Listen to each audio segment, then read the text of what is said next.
Hello friends, दुनिया भर के अलग अलग हिस्सों में आपने कई अनोखी परंपराओं के बारे में सुना होगा।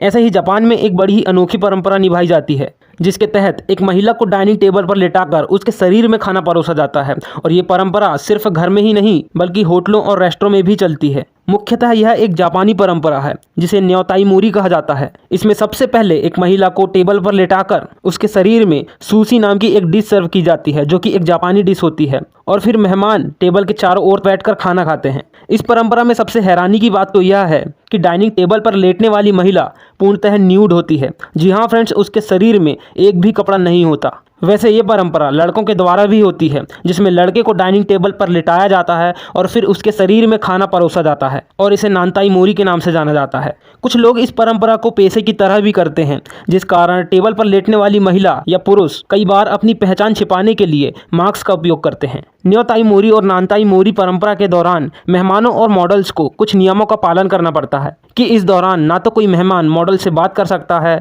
ना उसे घूर सकता है और ना ही उसे देखकर हंस सकता है। और साथ ही मॉडल को भी किसी से बात करने की सख्त मनाही होती है। इस परंपरा के बारे में सुनकर आपको बड़ा अटपटा लगा होगा, लेकिन आप ये जानकर और भी हैरान हो जाओगे कि इसे एक कला का दर्जा प्राप्त है। हालांकि कई देशों में इस पर प्रतिबंध लगा दिया गया है, लेकिन फिर भी जापान जैसे देशों में ये आज भी प्रचलित है।